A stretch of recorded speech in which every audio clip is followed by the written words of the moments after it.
All right, y'all. Welcome back to the next We're Getting Rowdy podcast. As you know, I'm Tyler McBee, I'm Cooper Bell.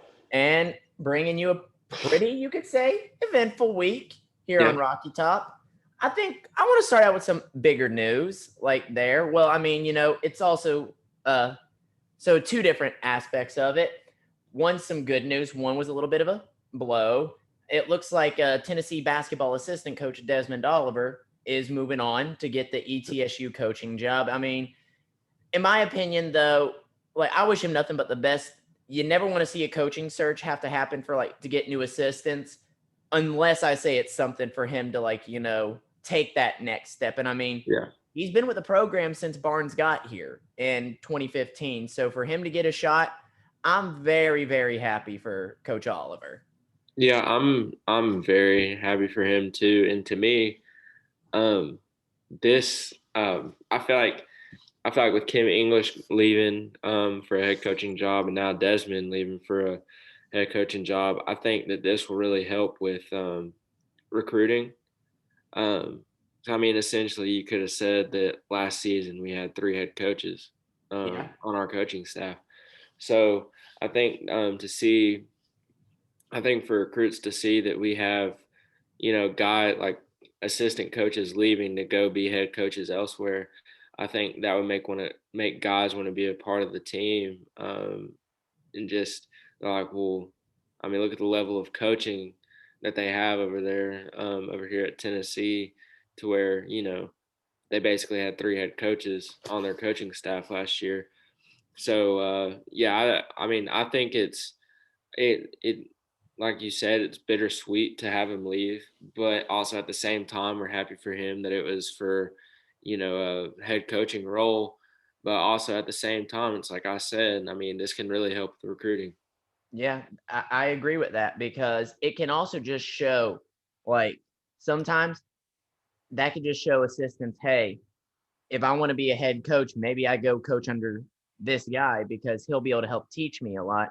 But basketball got some great news as Auburn guard transfer Justin Powell commits to Tennessee. Powell had, in my opinion, even though he only played like 6 games with Auburn, like as a freshman, still pretty solid, averaged 11 points, 6 rebounds, like 4 assists, but also shot 44% from behind the arc. And with Springer declaring for the draft, that news hit as like once we got done recording and got it uploaded last week. That was a heartbreaking blow, but wish Springer nothing but the best. We needed a shooter, and I think Powell can come in and be that shooter that we need. Yeah, it's like we were talking about last week. We need a big man and we need a shooter, and I definitely think that we got the shooter. Because I mean, Justin Powell. Some people forget that before he got hurt, he had back-to-back games where he scored 24 points. He was lighting it up. Um, but yeah, I mean, I'm excited that he's here. I'm excited to see how he fits in. Um, See how him and Kennedy Chandler will mesh and share some minutes. But I'm excited that we got him. He's a solid player. Yeah, and I mean, a little fun fact. I'm not saying he's going to be the next like player or the next person like this guy, but if you look at the way their like recruiting ranks were, he is rated very similar to what Chris Lofton was.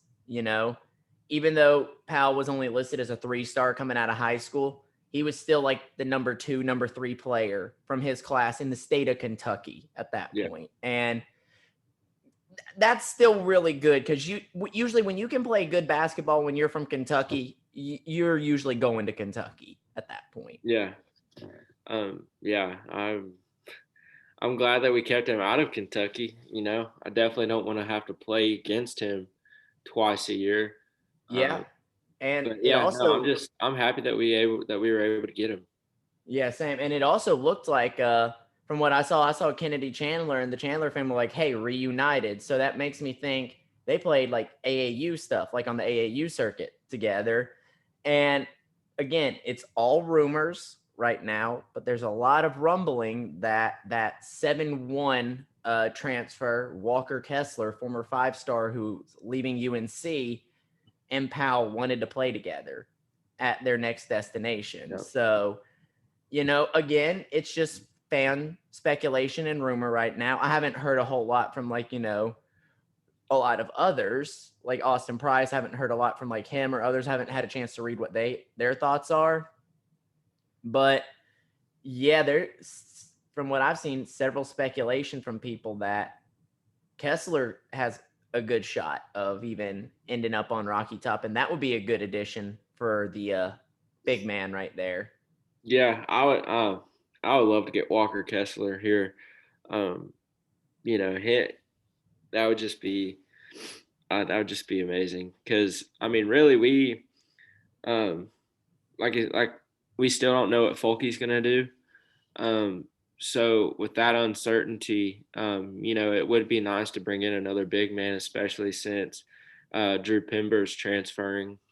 But yeah, I love to get Walker Kessler here, and him and Olivier, that'll definitely be um, a matchup to watch during Not the to off mention season. Just Anasicki and Urosh, but yeah, like I think we might, if Kessler comes in, we might see more from him and like Olivier, just because we got love for both the others, but sometimes Urosh and Anasicki just have their games where they're very hot in the perimeter, but then they have their games where they're getting bodied by people like half their size at that point. yeah. I mean, and Uros, he's for a guy that's how tall is Uros 7'2"? Like 7-1, but he's filled out a lot since compared to when he first got here, because we saw how small he was when he first transferred.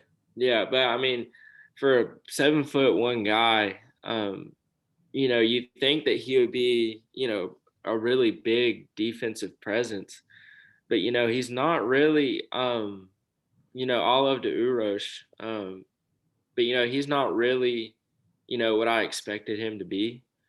Um, yeah, maybe that was just because UT fans always saw was, oh, he's 7'1".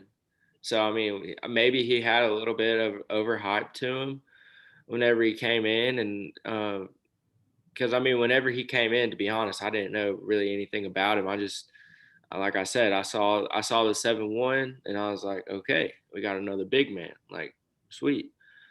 But I didn't really know anything about him. Um, but whenever he got here, I was just like, I remember we were talking after a game, one of the very first games he played in. We were like, so that's what the hype is about.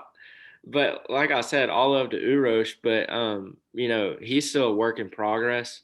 He's going to be a project, as you would say. But that's not saying that maybe he takes that next step this upcoming season and transforms into that player that everybody wants him to be. But at the same time, it's going to be nice to have, if we can get Walker Kessler, get him and get Olivier. And, if we can bring in Walker Kessler, maybe that'll help push Urosh just a little bit harder to be what Yeah. we all thought Urosh was going to be. But yeah, I mean, I feel like if we could get Walker Kessler, I think that would be um, I think it'd be a huge signing, not just for the way he plays, but also I feel like the way that he'll be able to push that position group to be better and bring in a little bit more competition and a fresh face. Yeah, and then Urosh, he does remind me a lot of Kyle. Kyle kind of, when he first got here, got thrust into the role as a big man, wasn't quite ready just yet. And then after Kyle left, Urosh came in, kind of got thrust right in there too as one of the needed bigs. So, and then I mean, heck, look how pretty solid Kyle turned out, like at the last little bit of his career. So hopefully we can get that from him. And I trust the development of what's going to go, but we'll definitely keep people updated. I know as more of the whole transfer market comes. And I mean, if it what, especially if rumblings of Keon come out, because everybody feels like he'll declare, but he still hasn't yet, as of from what I've seen, up till before we recorded this. So only time will tell. But to kind of move on, softball ended up picking up some of their rescheduled games against Furman and Liberty. Solid performances.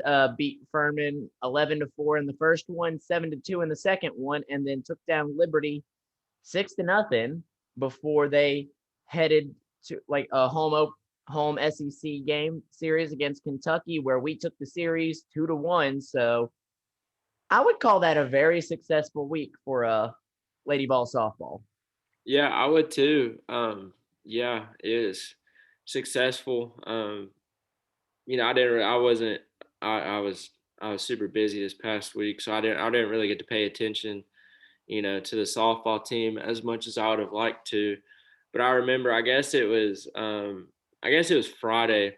Whenever I was looking at the baseball score, I saw the headline that said softball drops against Kentucky 13-2, and I was Oh yeah, like, that was Saturday's game. yeah, I was like, oh gosh, it's gonna be one of those weekends.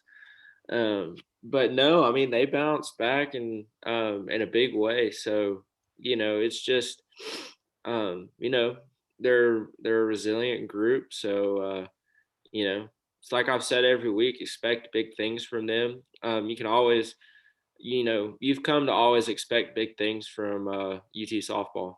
Yeah, and prayers up to Amanda Ayala. Like I read, it was I think in Sunday's game. She was going into first and ended up landing wrong on her ankle, and then just dropped.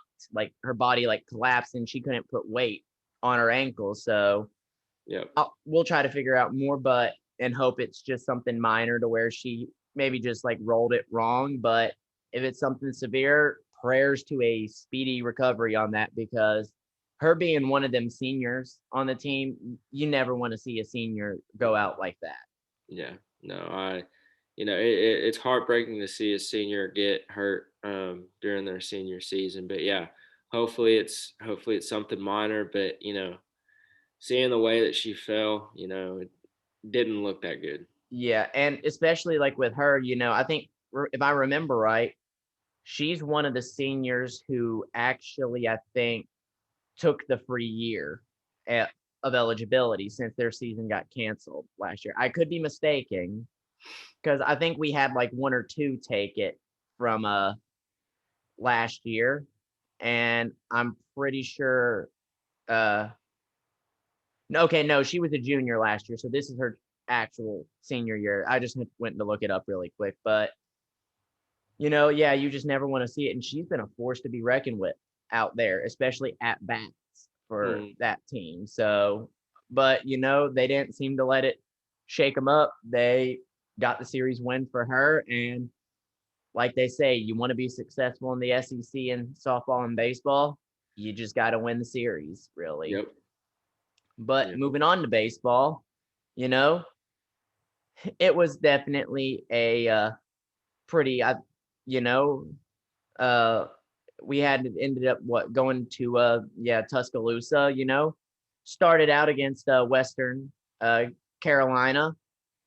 Early on in that series, like up into the third, I was like, "Oh, this is gonna be a tight one." Hmm. But we came alive to finish it out, and then let's just say this: series against Alabama did not start the way we were all hoping. Seeing that Friday game, it's like, oh boy, that's what happens every time like we go to out like travel to Tuscaloosa, isn't it? But Yeah.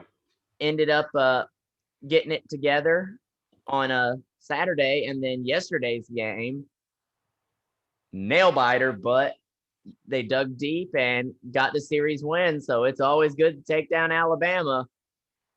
Oh yeah, especially in Tuscaloosa. But no, I'm with you. After seeing Friday's game, we jumped out to an early, what was it, 4-0 lead. I was like, okay, we're just gonna, it's gonna bring out the brooms again. Gonna sweep them. But they came back. They ended up winning that first game. What was it, 7-4? Yeah, Bama ended up taking it 7-4, and then Yeah. Saturday we took it into 11 innings, but won 8-4. and then ended up winning 9-8 on a Sunday. Yeah, I mean, that Saturday game, I was just, we got up early on them. If I remember correctly, we got up early on them, and I was just like, okay, like, good bounce back game. And then I saw Alabama start coming back, and I was like, oh gosh, here we go again. And then I saw that it went into extra innings, and then we were finally able to close it out with that big 11th inning. Um, but it was, excuse me, it was nice to see him bounce back. And then mm, yesterday's game, that one was tough. I mean, we still got the win, but it was tough. It's like Tony Vitello said it perfectly. Whenever a reporter asked him about his blood pressure, and he said it's sky high right now. So, you know, I couldn't have said it any better. But that game definitely got your blood pressure going, and yeah, that. But I mean, it's like we've said every week. You have to expect these types of games whenever you're in SEC play, because the SEC is just so strong in baseball. So I mean, you just come to expect that. Yeah, and it's like also we all know what happens like with Bama. Like Fulmer remembers leading it, like and a lot of guys, like everybody would always say, we don't give a damn about the whole state of Alabama. So Nope. I bet those boys were singing that loud and clear after Oh yeah.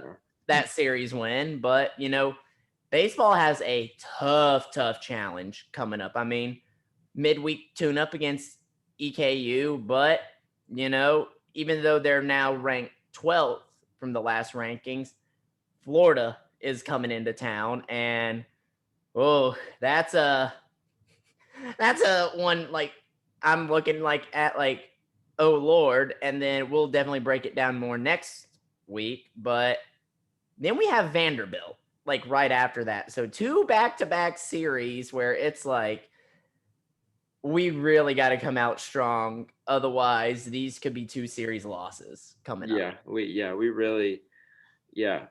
really need to get going. 'Cause, I mean, I would hate for all this momentum that we have. 3 straight SEC series wins, first time since 2010 for us. I would hate for that to kind of go down the drain. With dropping these next 2 series. I would love to see us at least win one of these series. If not both. You know, I feel like we have a stronger team than Florida does. Um, so I would love for them to come up to Knoxville and go back down to that evil place down in Florida with their tails tucked between their legs, and then you know next series against Vanderbilt. Um, Hopefully, I'm not eating these words, but hopefully, Vandy's been our little brother in football and basketball. So hopefully, knock on wood, hopefully we can show them that it's our state in baseball too. So, Yeah, but I think Vol fans might be 50-50 on this. If we had to pick one of the series to take the win, I'd rather take the win over Florida oh yeah, at that point, just because I know how solid Vandy has been in baseball usually every year. And it's usually what he starts either Friday or Saturday, like whichever game Kumar Rocker is starting for when we go play Vanderbilt.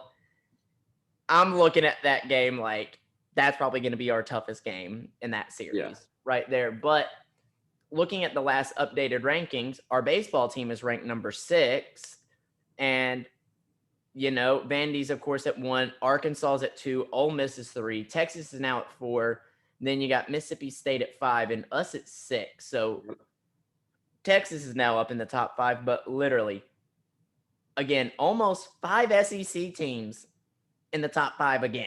And that's just like we were talking about how impressive the SEC has been in baseball lately. mm, yeah. And I mean, keeping on baseball, about to um, talk some trash about a team real quick. LSU. I don't know if anybody's been keeping up with Oh yeah, LSU baseball.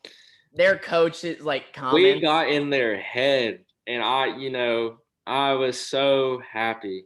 I mean, so their head coach, he's talking about how the fans were extremely nasty, and some calls by the umpires were very challenging, and Okay, but that's and every sport though, like the yeah, officiating. There's always calls that'll be seen as challenging that can go yeah. against your team. And then he's also talking about how the team didn't handle some things in a classy manner. But they're wanting to talk about classy. This is coming from the school that plays neck during football games. Now, Yeah. I'm not going to say what neck is about on this because Go look it up if you want go and look it you will up see on what go look it LSU up on says. YouTube and you'll see why. But I don't want to hear crap coming from LSU talking about, "Oh, we're not classy," and blah blah blah blah blah blah. Considering Whenever with this is LSU, coming from a school that plays a song talking about, yeah. And also yeah, considering LSU's Death Valley can be one of the most hostile stadiums in college football. yeah. And I I mean, mean, have they not, like, here's my thoughts. Okay, nasty, like, hostile fans, that's every, like, big conference out well, there, and too. to me, there's a difference between nasty and hostile. Nasty is, you know, yelling things that you probably shouldn't say to players. Like, If they're screaming, like, derogatory, if I learned that some of our fans were screaming derogatory stuff there, I'm then totally against that. But, yeah, like, I'm if you, I'm against that. But if you're chirping just a little bit, like how we do at basketball games, just like, you know, saying things that they probably don't even remember. That's fun. That's just part of sports. But I mean, because, like, what was it? calling One the year for a fans and the basketball team game, didn't do we what? like call out one dude who was shooting free throws because his whole team was wearing like the same color shoes and then he had like two different colors on? We just started Yeah, chirping at him because of something like that. It's something creative and funny at that yeah. I point. mean, it's something about what they're wearing or like their form or something like that. Like it's never you never attack them personally. So I mean, to call our fans nasty, I wouldn't necessarily agree with that. Because they were probably just having a little bit of fun, just chirping at them. So I mean, all that to say, we got in their head, and you love to see it. I mean, that's all that their coach has been able to talk about since that series is, oh well, Tennessee's a bad program, or their fans are well, all this crap. Where I'm just like, know your place, dude. Like you come from a school that plays neck, and like we said, if you don't know what we're talking about, look it up. You'll know what we're talking about. Why we can't say that stuff on here.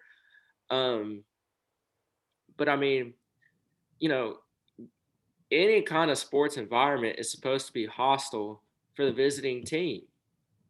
So I don't understand why the dude is being all up in arms about it. So I mean that's part of the reason why people love going to sports games is Yeah. because you hear like you hear all these like you hear the atmosphere. You hear part the crowd being loud is part of what brings people to sporting events.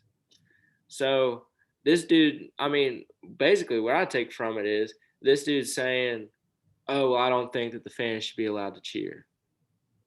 Yeah, Like I can see that. he's just mad because you know we took it we we swept them. We took out our brooms and you know we made them, like I said, tuck their tails, go back down to Baton Rouge, and they never want to come to Knoxville again.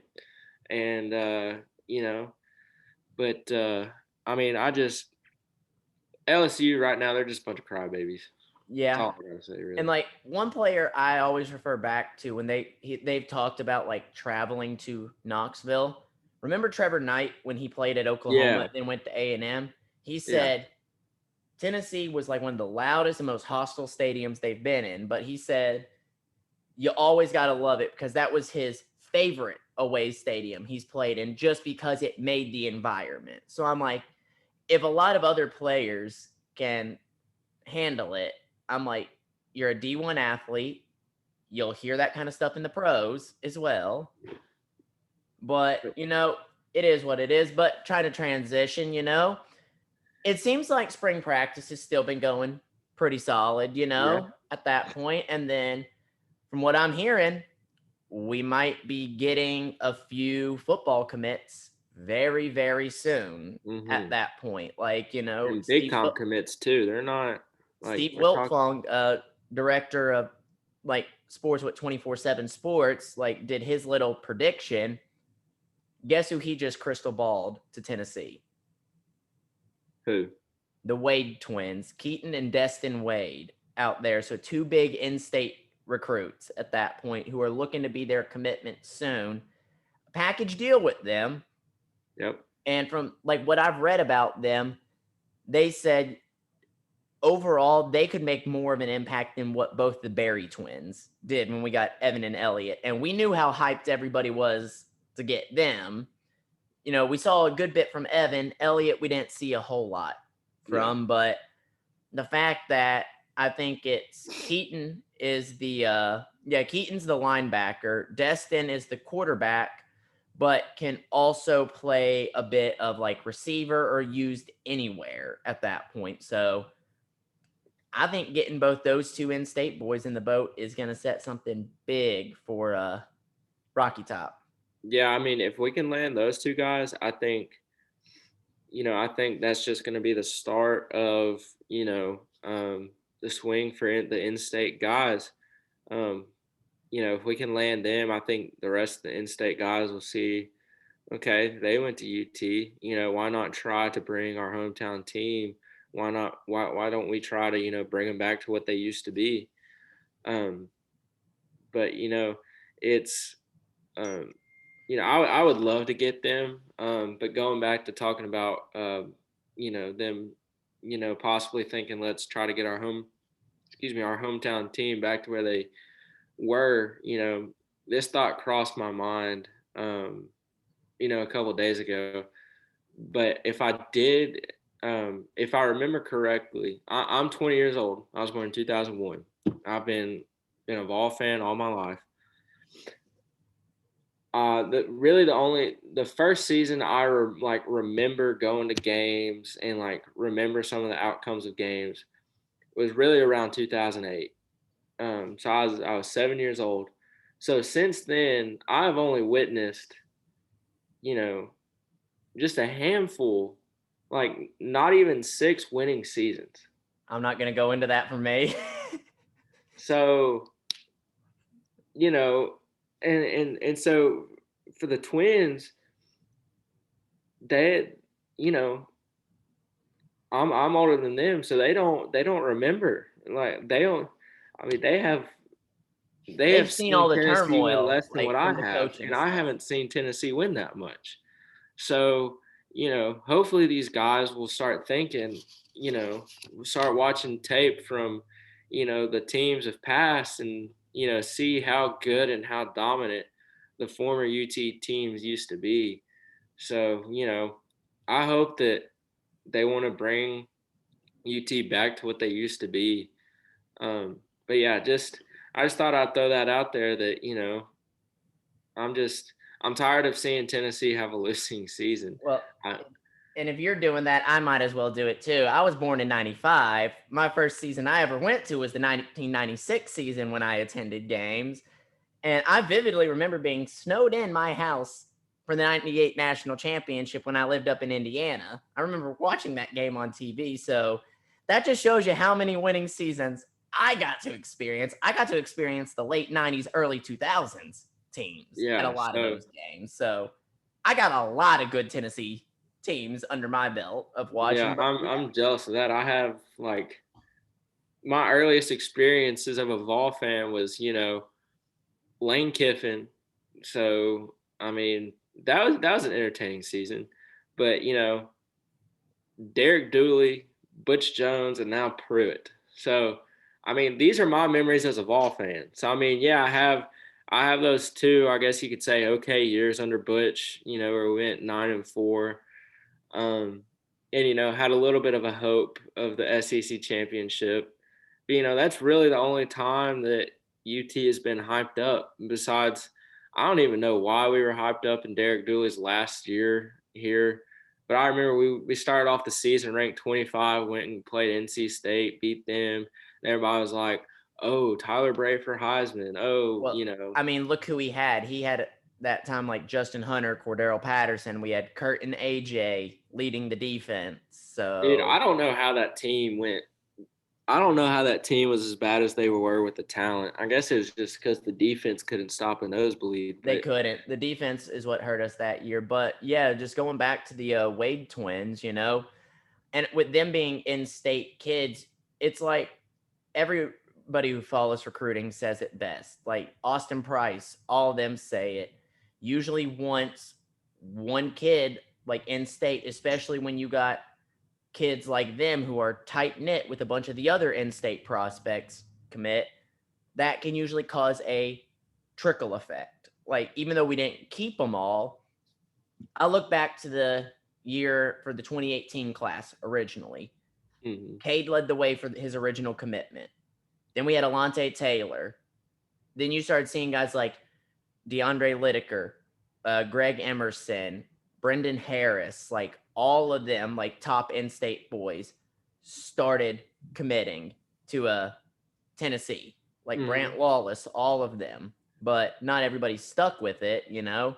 But who knows? Like getting the Wade twins could lead to like Dallin Hayden, Cam Miller, Isaiah Horton, getting that Cody Jones to flip from Michigan, Fisher Anderson, you got that Groves who just decommitted from Michigan, could hop in the boat. Plus, you got under the radar guys like that Miles Pollard, Tevin Carter could all potentially look at wanting to jump into this boat as well. So I think it's going to be interesting to see. But another kid who I saw tweeted he's probably about ready to make his decision.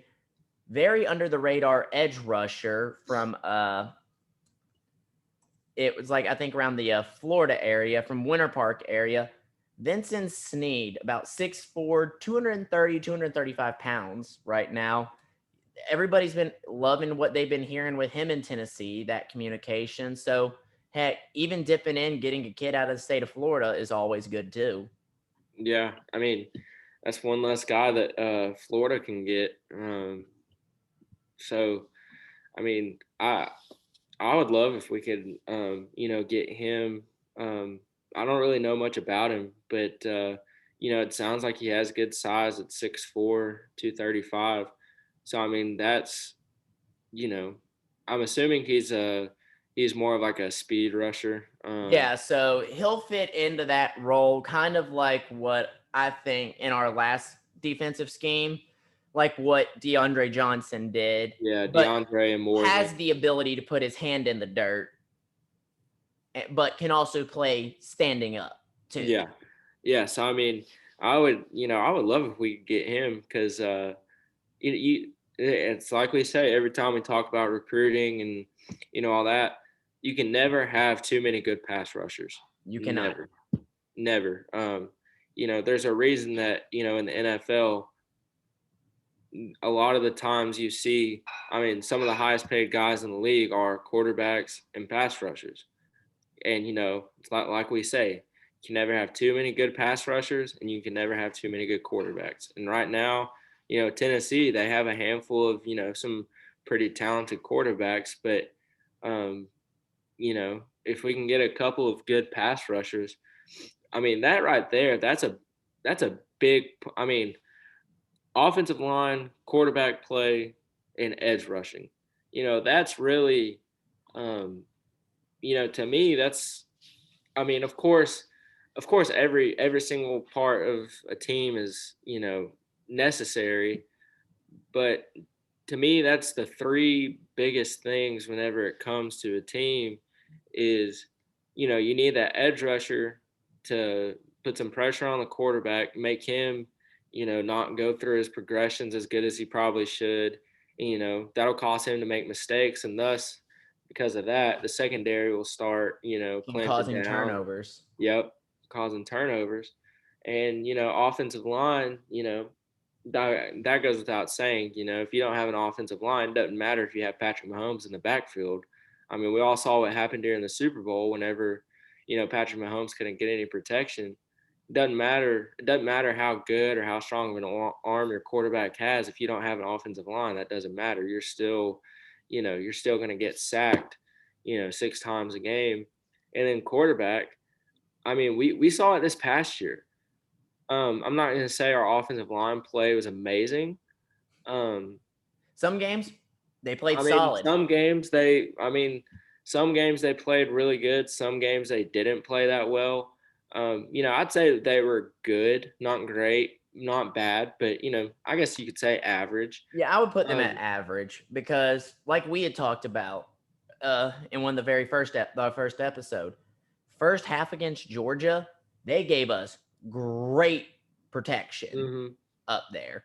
We had it to where we looked like we had all 5 stars, and then it's like we looked like we got kids who just got thrust in their very first college game without any practice. Yeah, it looks like a Butch Jones O line where you have a 6 foot, 275 pound dude out there.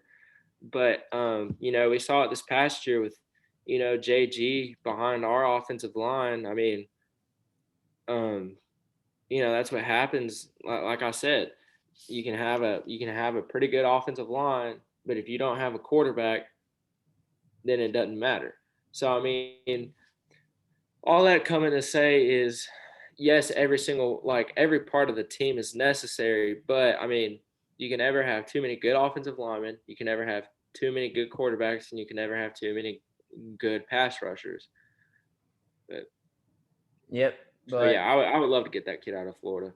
yeah, and just because right now you could really say, yeah, we have guys who have like shown spurts like Morvin Joseph and Roman Harrison, but out of all the guys who technically were like an edge rusher for us, Tyler Barron was really the only like consistently proven one, Yeah, like he played pretty consistent every game. Like early on, we didn't really see him as much. It was more Kavon and DeAndre. But once we started seeing Tyler Barron out there, he looked like that high rated player everybody wanted that we were after. But yeah. yeah, so it's going to be interesting to see how the recruiting stuff goes, especially how Heupel and them will put together, their first staff, like their class. I mean, because and this staff will, but Which, hang on, one last thing I want to talk about. Talking about Coach Heupel and recruiting and all that. I read an article today. It was a little bit before we started recording, but the number one, I think, is the nation's number one running back of 2022. So this upcoming class. yep, Um, I cannot remember his name. I should have had it pulled up, but he's had a lot of communication with UT and everything. But he was talking to somebody at Rivals, and he said that don't be surprised if in a few years, you know, Heupel's got the boys playing for not only an SEC championship but a spot for the college football playoff. So I mean, to me, I mean, we haven't even seen what Heupel has done for at all, really. Just some of the highlights from spring practice. But to me, that already speaks volumes about him and the way that his coaching staff coaches, the way he coaches. Is if the number one running back in the nation is talking about how he thinks that Heupel's going to have the boys playing for an SEC championship and a spot in the college football playoff in a few years, I want to believe him because I mean this dude, number one running back in the nation. So he's talked to Alabama, he's talked to Clemson, he's talked to Ohio State, he's talked to all the schools that are in there all the time. So I mean, if he's seeing the same things coming from Heupel and his staff that he sees at Alabama and all the schools that I listed, that is huge. yeah, and not to mention staying on some good news. I forgot the number one safety, 5 star out of IMG Academy, Kamari Wilson narrowed his list down. Vols still made the cut, and Yep. some people are I'll admit I'm even one that's kind of shocked. A lot of like the high end 4-star and a lot of these 5-star guys are still keeping us in their top schools because most of the time it was because of Pruitt and that Yeah, staff. You know, they knew how to Coach help McDonald's tonight. like talk to these guys. But and like some of them, you know, they just know the mindset these some of the coaches had of why they liked them. But it's always good to see. We'll see how things turn out. But yeah, hearing those comments doesn't shock me because a lot of kids know, even when he was an O coordinator, a lot of Heupel's offenses were always finishing in the top 10 Yeah, in the I'm nation. yeah, I'm excited to see what kind of offensive recruiting we'll be able to do after the spring game, and recruits are able to see how much of a fast paced offense this really is going to be. And the fact they'll actually be able to be on campus and visit, Yes. which means they'll be able to attend practices to see Yep. how they'll run it and the things they can do there. But and then my last thing to finish up, did you happen to see we talked about him. If you're still not following him, you need to. Coach Eckler, Yep. he talked about one of his like 4 a.m. workouts running the lower bowl in Neyland Stadium. All of it, all the stairs in that lower bowl. And I'm like thinking, where does a man like that? And I mean, everybody thinks he's like super young. I looked it up. He's like mid 40s. I think I'm getting closer to Yeah, something. he's not a spring chicken. And I'm like, where does he get all that kind of energy? I'm like thinking, I'm 25, it's still in college, and I don't even have that kind of energy. And somebody says someone my age should be able to, but I don't. Yeah, I I don't know where you get. I guess it's that chili that he's been eating, but you know, I saw something today. Somebody retweeted that picture that you're talking about, where he's talking about running the lower bowl and kneeling, and somebody on Twitter, I can't remember who it was, but he was like, I can picture it now. Opening day at Neyland Stadium, the balls are running through the tee. You see Mike Eckler jumps the wall, and he just starts running Neyland 4 times, and then he That would goes not to the shock top. me, actually. Anytime Yeah, I could see him I'm just being like, well, I mean, I low key can kind of see it, but yeah, I he don't would know be where the Mike coach Eckler when we score gets to all his jump in energy. and celebrate with everybody. Yeah, I guess it's that chili that he's been eating and all the Red Bull that he has in his office.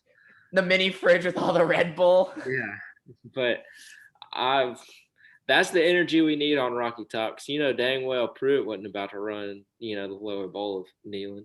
No, but you see the players, they're even buying in. Our chili be cooking hot. Like Yep. they're buying into it. Yeah. So Also, all right, I promise this is the last thing I'm going to bring up. This just popped into my mind just talking about moving fast and everything. But safety Jalen McCullough after practice this past week oh yeah. was interviewed, and he got asked about the offense and just if anything's changed from how this new staff runs an offense compared to how the old staff does it. And all Jalen McCullough had to say was, Coach Hype has the boys running fast. And Trayvon Flowers pretty much said the same thing out there. He says it's making us play a lot faster and we have to be more quick on our feet instead of constantly thinking about the assignment. He says it allows them, he feels like, to more freely be able to play football out Yeah, there. I mean, playing fast and playing physical, I mean, that's a huge part of it right there. I mean, yeah, you have the mental side of it, but it's like I guess Trayvon was saying in the old staff, there was so much that you had to think about, so much that you had to remember. You were scared that you were going to make a mistake.